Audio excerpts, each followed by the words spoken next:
IPL 2026-এর সবচেয়ে high voltage match হতে যাচ্ছে রয়্যাল চ্যালেঞ্জার্স বেঙ্গালুরু বনাম গুজরাট টাইটান্স। আপনি কি ড্রিম 11-এ কোটি টাকার গ্র্যান্ড লিগ জিততে চান? তাহলে আজকের ম্যাচে আরসিবির এই 3 সুপারস্টারকে আপনার টিমে রাখতেই হবে। এরা ফ্লপ হলে আপনার সব টাকা লস, তাই ভিডিওটি একটুও স্কিপ না করে পুরোটা দেখুন। আমাদের তালিকার 1 নম্বর হটপিক হলেন কিং কোহলি। 2026-এর আইপিএলে আরসিবির হয়ে ব্যাট হাতে রীতিমতো আগুন ঝরাচ্ছেন বিরাট কোহলি। মাত্র 15 ইনিংসে তিনি করে ফেলেছেন পুরো 600 রান। হ্যাঁ, আপনি ঠিক শুনেছেন, 600 রান।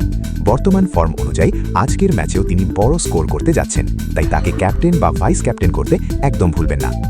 2 নম্বরে আছেন বেঙ্গালুরুর সেরা পেসার ভুবনেশ্বর কুমার। এই সিজনে আরসিবির হয়ে বল হাতে প্রতিপক্ষের উইকেট উড়িয়ে দিচ্ছেন ভুবি। এখন পর্যন্ত তিনি শিকার করেছেন মোট 26টি উইকেট। ডেথ ওভার হোক বা পাওয়ার প্লে, ভুবির সুইং আর ইয়র্কার কিন্তু আজকের ম্যাচেও ফ্যান্টাসি পয়েন্টের বন্যা বইয়ে দেবে। তাকে আপনার ড্রিম 11 টিমে মাস্ট হ্যাভ প্লেয়ার হিসেবে রাখতেই হবে। সবশেষে আছেন আরসিবির নতুন অধিনায়ক রজত পাতিদার। ক্যাপ্টেন হওয়ার পর থেকেই তার ব্যাট কথা বলছে। টানা 2টি ম্যাচে back to back half century করে ফাটাফাটি ফর্মে আছেন তিনি। স্পিন হোক বা পেস, যে কোনো বোলিং লাইন আপকে তছনছ করার ক্ষমতা আছে পাতিদারের। এই 3 জনকে নিয়ে আজই সাজিয়ে ফেলুন আপনার সেরা ড্রিম 11 টিম। খেলাধুলার সব আপডেট সবার আগে পেতে এখনই আমাদের চ্যানেলটি সাবস্ক্রাইব করুন। ধন্যবাদ।